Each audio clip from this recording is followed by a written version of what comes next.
Est-ce que vous me suivez? Samson n'a pas d'abord parlé à la femme. Il a d'abord vu la femme. Il trouve que la femme là me convient. Il y rentre voir ses parents. Il dit, je voudrais que vous épousiez cette femme là pour moi. Laissez-moi encore exhorter. Dans notre pays, le parent épouse pour leurs enfants. Est-ce que vous comprenez ce que je dis? Non, je vais répéter ça. Je n'ai pas dit que c'est les parents qui choisissent. Ne va pas déformer ce que j'ai dit.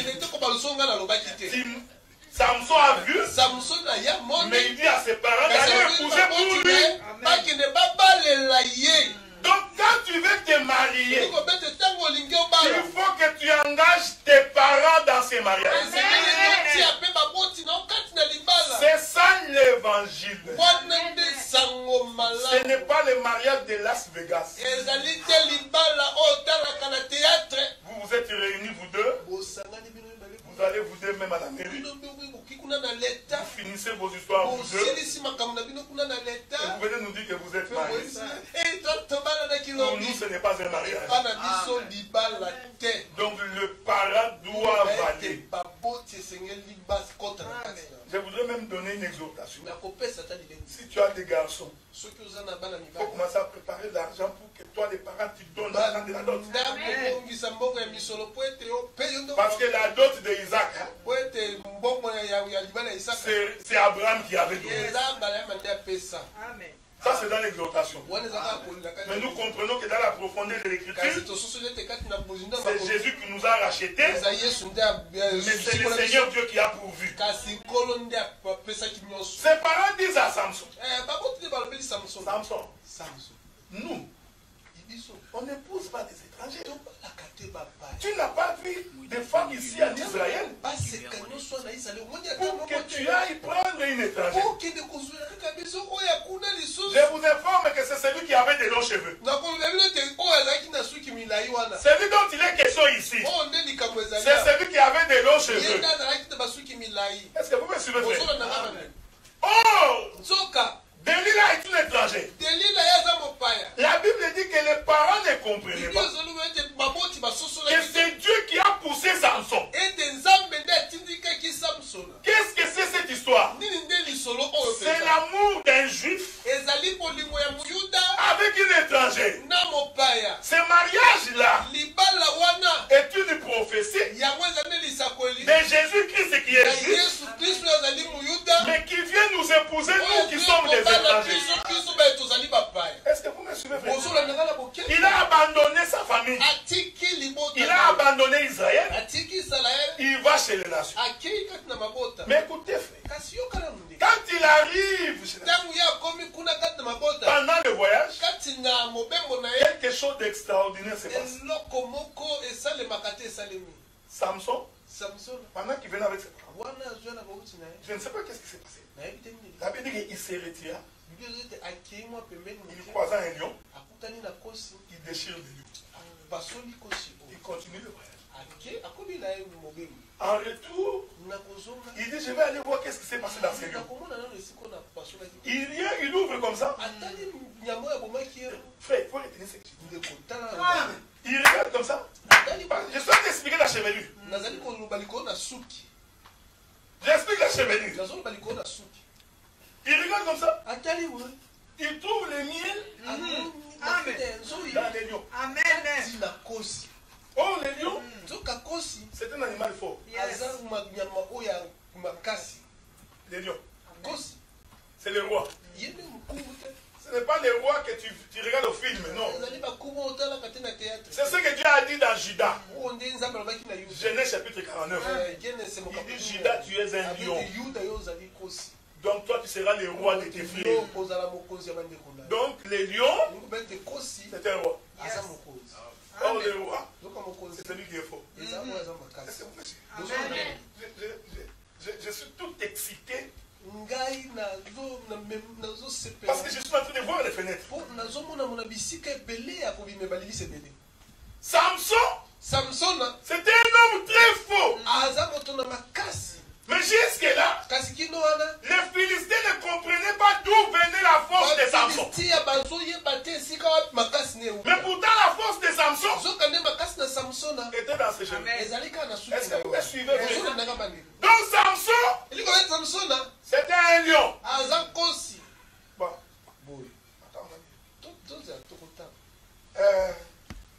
Samson est de la tribu de Dan. Allons lire qu'est-ce que le père Jacob dit à propos de Dan.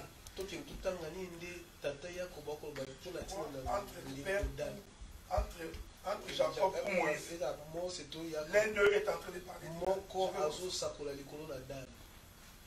Genèse chapitre 49, je crois.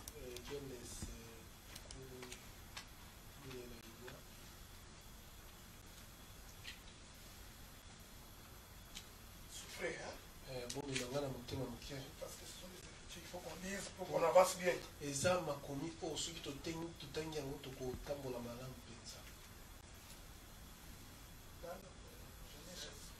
Verset 16, hein? 49, 16. Ok, lis mon pasteur. Genèse 49, verset 16. Dan jugera son peuple comme l'une des tribus d'Israël. Dan tira un serpent sur le chemin, une vipère sur le sentier, mordant les talons du cheval pour que le cavalier tombe à la renverse. Ok. Ici, on dit de Dan qu'il jugera son peuple. Est-ce que vous me suivez? Il doit y avoir une autre écriture dans Deutéronome. Quand Moïse est en train de bénir aussi Israël, tu peux me le chercher, c'est dans Deutéronome. Mais rentrons d'abord dans ce que nous avons lu. L'écriture dit que Dan jugera son peuple. Oh! Je vous avais dit la fois passée, les juges en Israël, c'est un roi. J'avais donné l'exemple de Salomon. Salomon était un roi, mais c'est Salomon qui jugeait le peuple. Est-ce que vous me suivez? Donc le roi était un juge. Mais je crois dans le livre de Deutéronome, quand Moïse bénit également les enfants d'Israël, il dit de Dan que Dan aussi était serpent. C'est aussi un lion. Je vous trouverai l'écriture, je vais vous le donner. Mais ici, comprenez que Dan était un homme, et pardon, Samson était un homme faux. Et sa force était dans ses cheveux. Mais pendant son voyage, il croise un lion. On veut demander si tout cela fait moi. Il croise un lion. Il tue le lion. Il s'en va. En revenant, il trouve le miel dans le lion. Il récupère le miel. Il donne à ses parents qui mangent sans leur dire d'où venait le miel. Maintenant, quand il va pour épouser la femme, il prend ce qu'il avait fait. Il donne aux Philistins. Il dit voici l'énigme du faux. Est-ce que vous suivez, frère? J'aime bien l'expression de Samson. Hein? Parce qu'en fait, il parlait de lui-même. Mais il parle de lion. Il ne dit pas que c'est les lions. Il dit seulement du faux. Est sorti de d'où? De celui qui mange est sorti ce qui se mange. Je vous donne une énigme. Vous avez 7 jours pour m'apporter l'esprit. Cette énigme-là, de la mort du lion, Samson n'a pas donné ça à ses frères. Il a donné aux étrangers. Donc la mort du lion ne concernait pas Israël. C'était pour les nations. Est-ce que vous me suivez, frère? C'est pour dire que la mort de Jésus, par le temps ici, ne concerne pas encore Israël. Jésus est mort pour nous les nations. l'élévation. C'est pourquoi il a amené l'énigme chez lui. Écoutez, mes frères.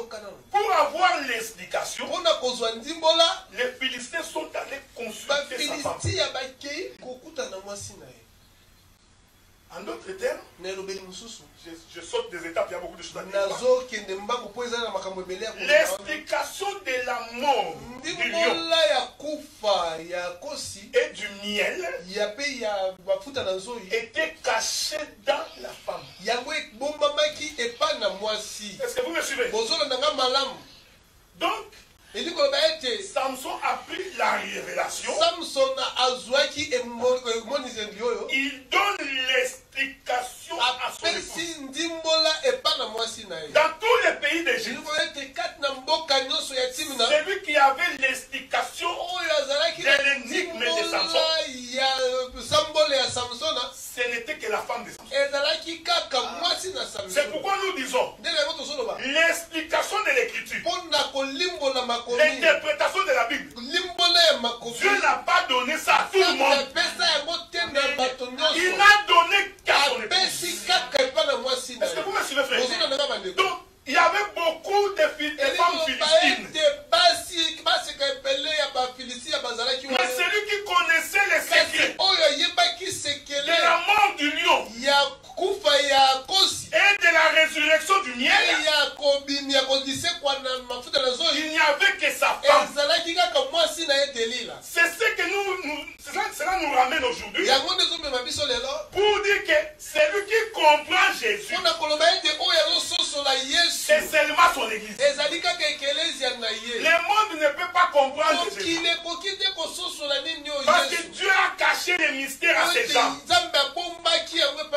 C'est pourquoi la Bible dit, un jour le roi Nabuchodonosor, il fait un songe. Il appelle tous les magiciens. Il dit, j'ai rêvé dans mon rêve. Mais j'ai oublié mon songe. Je t'informe que le roi n'avait pas oublié son songe. Il dit, j'ai oublié le songe. Ce que je voudrais ici, que quelqu'un d'abord me répète les songes. Ensuite, qu'il m'en donne l'explication. J'aime le roi, frère. Il ne voulait pas seulement qu'on répète les songes. Il dit, tu répètes d'abord. Ensuite, tu m'en donnes l'explication. La Bible dit qu'il a appelé tous les sages de Babylone. J'aime ces choses, frère. Il a appelé les révérends, les bishops, les archibishops, les pasteurs des pasteurs. Il a appelé tous ces gens, prophètes des nations, venez pour tous venir. Il dit, aidez-moi en me répétant d'abord mon son. En d'autres termes, le roi disait, vous allez dormir avec moi sur les lits pour avoir les mêmes songes que moi j'ai. Parce que pour avoir ces songes-là, il faut que tu rentres dans les songes du roi. C'est-à-dire que tu dors avec le roi. Ensuite, tu m'en donnes l'explication. Ils ont crié au roi, pareille chose ne peut pas arriver. Pour trouver ça, il n'y a que chez les dieux qui n'ont pas la demeure parmi les fils des femmes. J'aime ces choses. Donc celui qui peut expliquer ça, c'est celui qui n'a pas de demeure parmi les fils des hommes. Mais qui est cet homme-là? Jésus marchait. Il dit, les renards ont des tanières, les oiseaux ont des nids. Mais moi, les fils de l'homme, je n'ai pas où habiter. Nous comprenons maintenant que quand Daniel, quand ces gens ont dit que celui qui peut expliquer ici, c'est celui qui n'a pas la demeure, ils ont prophétisé sur Jésus. Mais qui est cet homme-là? C'était Daniel. Ne va pas prêcher que pour moi c'est Daniel. Moi Daniel. Non! Daniel ici. C'est Jésus. On va consulter Daniel. Daniel vient. Frère, écoutez, quand Daniel est arrivé chez le roi, il n'était pas orgueilleux. Il dit au roi, les laissez-moi aller consulter l'Éternel. Nous avons des prédicateurs. Ils prêchent sans consulter l'Éternel. Avant de prêcher, on consulte. Consulter ici, hein? Ce n'est pas entrer dans la chambre de Dieu. Dieu. Non, tu peux aussi prier, c'est bon. Consulter, il faut d'abord lire. Consulte ce que Dieu a dit dans la loi. Ensuite, tu pries Dieu avec l'aide du Saint-Esprit pour qu'il te donne l'intelligence de comprendre. On ne prêche pas par expérience. Non! J'ai fait 25 ans de ministère. Nous avons toujours été étonnés. L'église est pour Jésus. Mais tu verras toute une église qui fête l'anniversaire du ministère de leur pasteur. Mais frère, l'église est pour les seigneurs. Et Dieu a établi dans l'église les ministres. Ils sont nombreux. Donc si vous fêtez mon anniversaire du ministère, donc demain vous fêterez de celui-ci, vous fêterez de celui-là. Donc finalement nous allons où?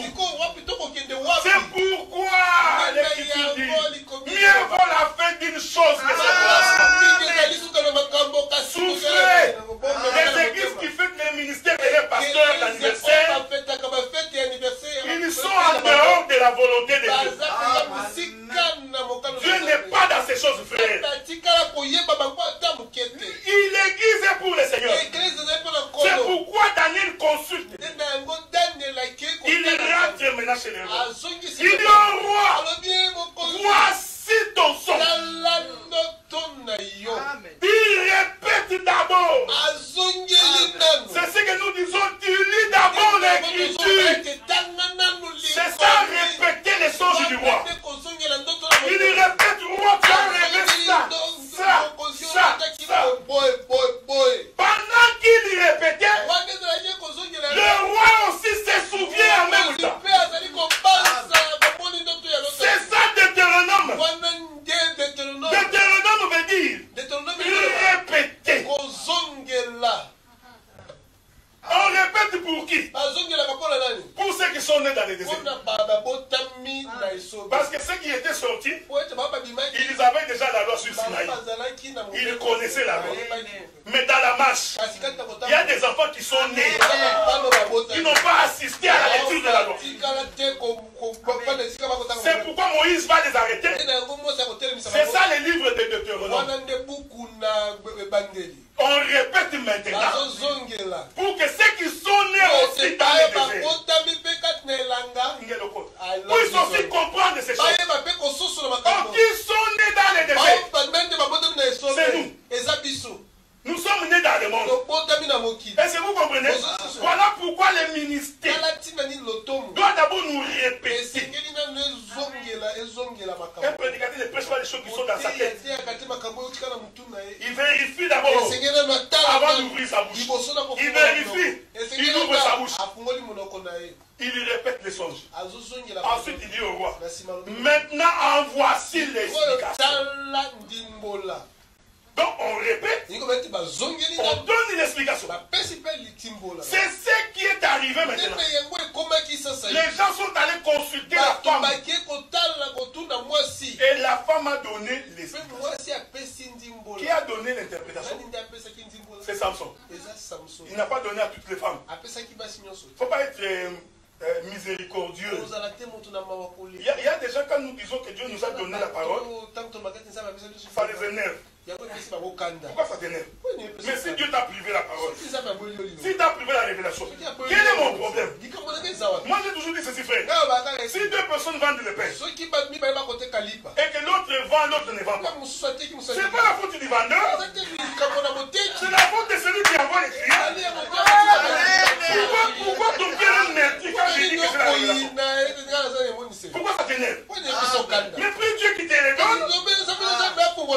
Mais ne m'empêche pas de m'enorgueillir. Nous sommes fiers de comprendre ces choses. Et le pasteur rentre en réunion et qui nous traite d'orgueilleux, on s'en fout. Parce que vous savez, frère, celui qui haït son frère, c'est celui qui n'a pas.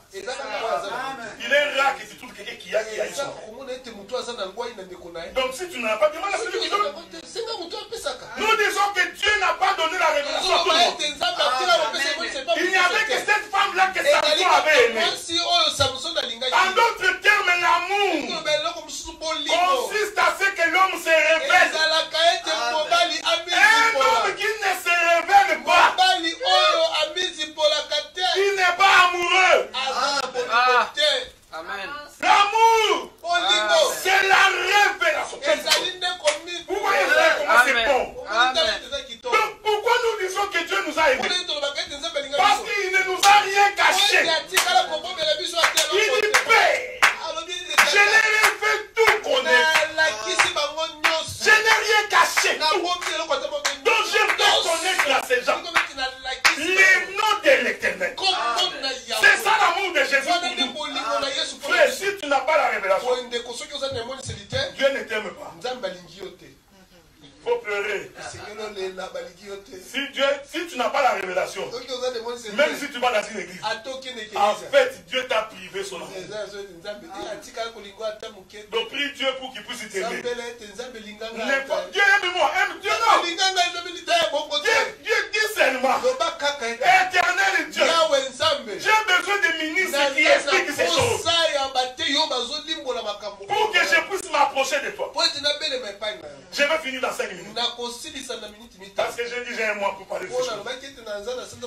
Mais écoutez frère, la Bible dit qu'un jour les Philistins, ils veulent comprendre d'où venait la force de Samson. La Bible dit ceci. Pour comprendre la force de Samson, ils sont allés consulter sa femme. J'insiste sur ces choses. Même les Philistins ont compris que pour que nous comprenions la force,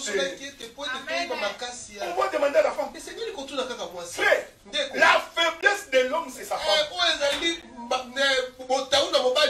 Si vous voulez voir un homme faible, va voir sa femme.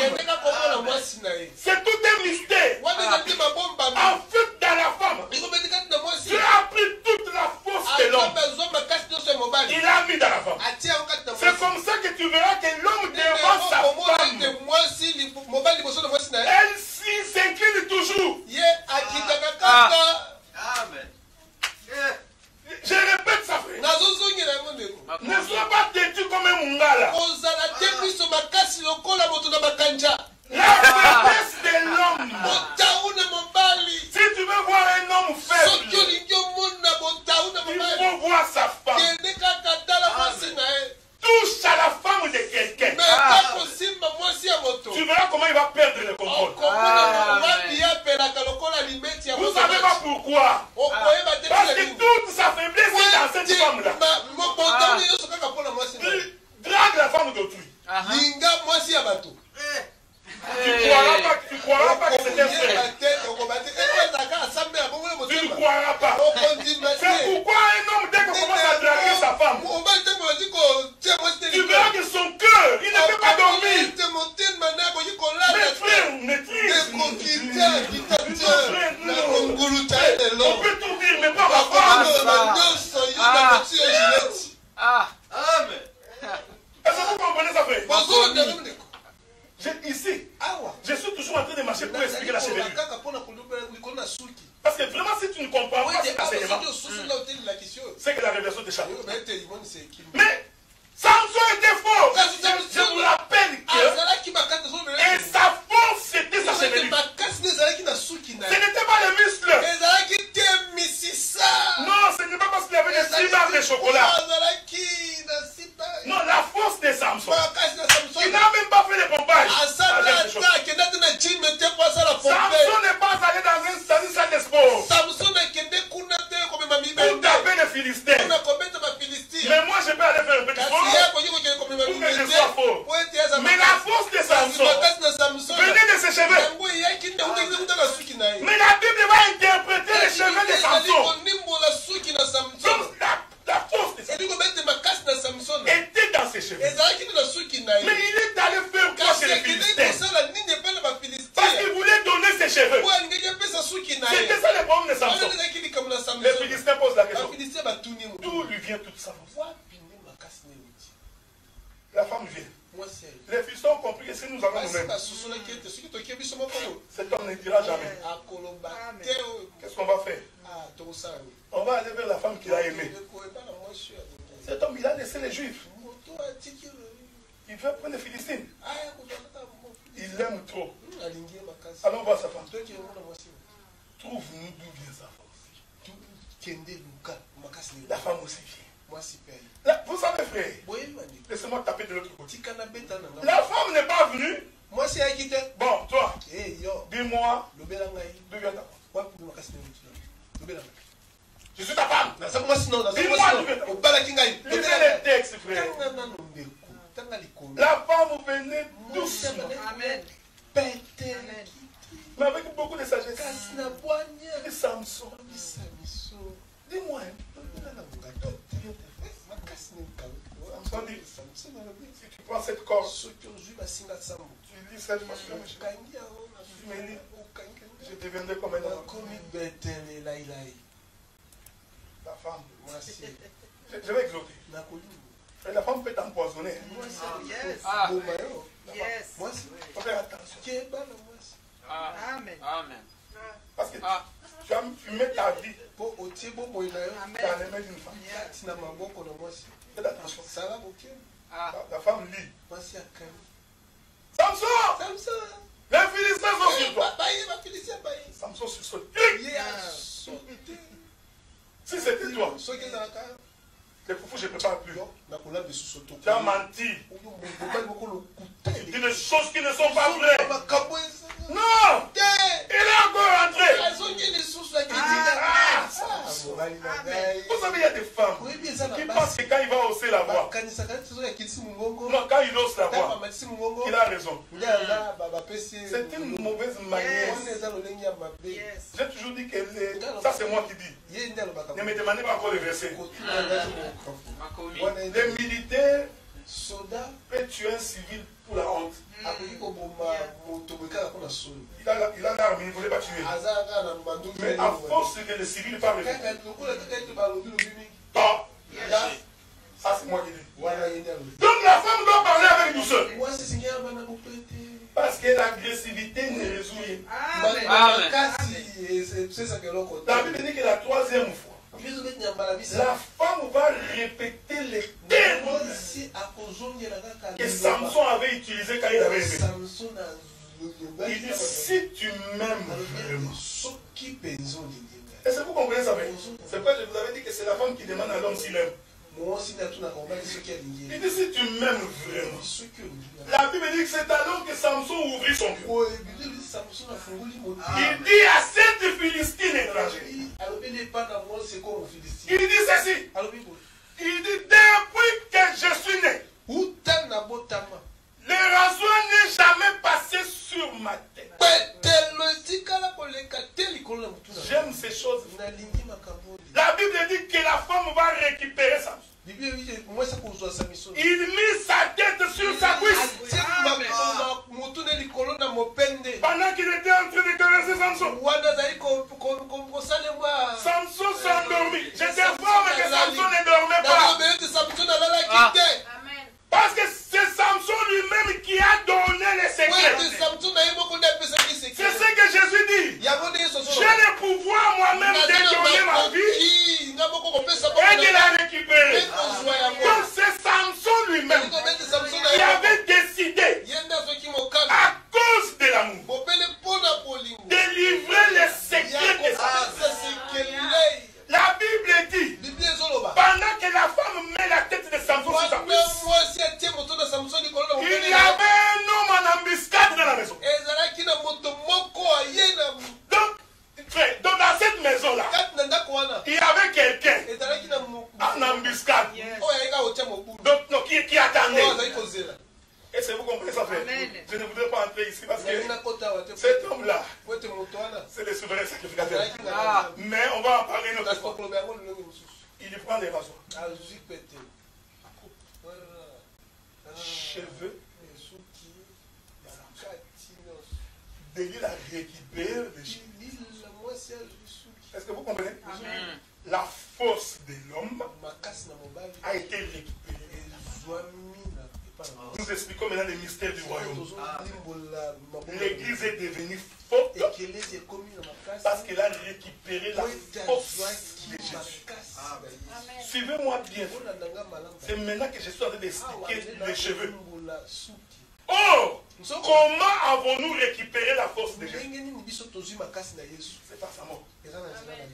Est-ce que vous me suivez? Donc la mort de Jésus, c'est ce qui fait notre force. Maintenant nous comprenons. Couper les cheveux de Samson, en réalité c'est tuer Samson. Je répète ça. Pour que la femme devienne forte, pour qu'il puisse porter la puissance. À mon nom, vous chasserez les démons. Est-ce que vous me suivez? Cette autorité est donnée à l'église. Aucune puissance de l'ennemi ne vous résiste. Mais pour que cela soit possible, Jésus devait mourir d'abord. En cette chose, nous voyons ça chez Samson. Mais comment Samson fait? Il lui coupe ses cheveux. Il lui donne à la femme. Maintenant la femme a le secret de la force de l'homme. Est-ce que vous me suivez? C'est comme ça que je vous avais dit. L'homme s'incline devant sa femme. Pourquoi? Parce que sa force est là-bas. C'est pourquoi Jésus a dit, si mes paroles demeurent, vous, l'église, demandez tout ce que vous voulez. Donc Dieu ne peut pas résister quand tu demandes parce que tu as la parole. Donc la parole ici, c'est le cheveu de l'homme. J'ai fini, frère. Pour continuer la dimanche prochain. Donc nous comprenons que le lion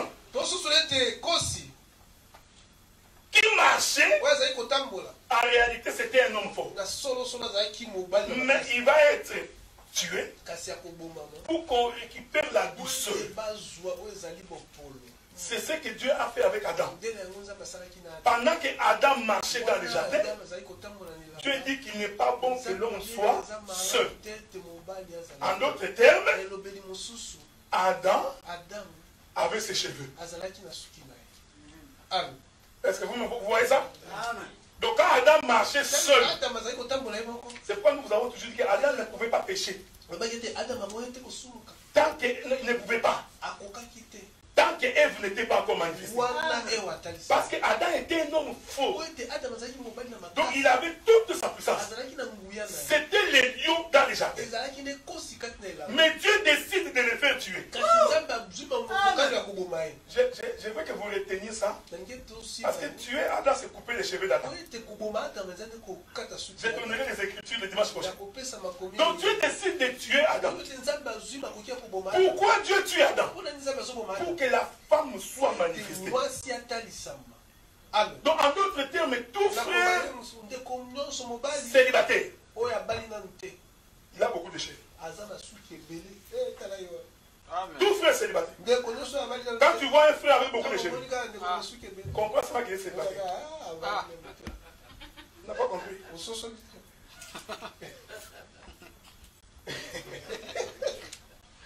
Tant que Jésus n'était pas encore mort, l'église ne devenait pas l'épouse de Jésus. Est-ce que vous comprenez? C'est-à-dire que quand Jésus marchait, il avait encore tous ses cheveux. Et quand on les regardait, on dit c'est une honte pour l'homme de porter des cheveux. Parce qu'il est seul. Il n'est pas bon que l'homme soit seul. Amen. Est-ce que vous voyez ces choses-là? C'est une honte. Quand nous voyons un homme qui marche avec beaucoup de ses cheveux, en d'autres termes, cet homme garde encore sa force. Il garde encore sa puissance. Tu vois? Donc Dieu trouve que c'est une honte. Parce que le plan de la rédemption voudrait que l'homme puisse donner ses cheveux à une femme pour que la femme devienne forte. C'est ce qui s'est passé avec Samson. Il prend ses cheveux, il donne à la femme. Bien aimé dans le Seigneur. Maintenant, quand la femme marche, elle a les cheveux de l'homme. Est-ce que vous me suivez maintenant? Ça, il faut le tenir. Parce que je vais expliquer plus tard pourquoi le voir. Donc, quand nous voyons une femme qui marche, mariée, nous voyons les cheveux de son mari sur sa tête. Je répète ça, frère. Une femme mariée, sa chevelure veut tout simplement nous faire comprendre qu'elle est mariée. Or, le mariage selon Dieu, c'est la mort de Jésus. Donc, quand nous voyons une femme mariée, nous comprenons qu'il y a un homme qui a donné de sa vie pour que cette femme soit ce qu'elle est. Est-ce que vous comprenez ce que je dis? Donc en réalité, c'est pourquoi Paul dit le mariage terrestre est un mystère entre Christ et l'Église. C'est pourquoi l'Écriture qui vient après dit que la femme ne peut pas se raser les cheveux. Est-ce que vous comprenez ça, frère? Non, Fabrice, je vais conclure. Je vais revenir dimanche prochain. La chevelure de Samson, c'est sa force. Samson, il est l'image de Jésus. Delilah, c'est l'image de l'Église. Mais pour que nous devenions forts, il fallait que Samson prenne ses cheveux, qu'il donne à lui. Est-ce que vous comprenez? Maintenant, Delilah pouvait sortir et brandir les cheveux de son mari. Est-ce que vous comprenez ça? C'est ce transfert-là que j'explique. Donc, quand Delilah sort, nous voyons Delilah avec les cheveux. Donc, celui qui voit comme un prophète, il va comprendre que si Delilah a les cheveux comme ça, c'est que son mari s'était rasé. Il lui a donné. Parce que ce n'était pas ses propres cheveux. C'est pourquoi Corinthiens dit la chevelure a été donnée à la femme. Je vais venir là. Donc en réalité, la femme n'avait pas de cheveux. Mais cela lui a été donné. Est-ce que vous voyez ça fait? Mais qui a donné la chevelure à la femme? C'est son mari. Que le Seigneur vous bénisse. Le dimanche prochain, on va continuer.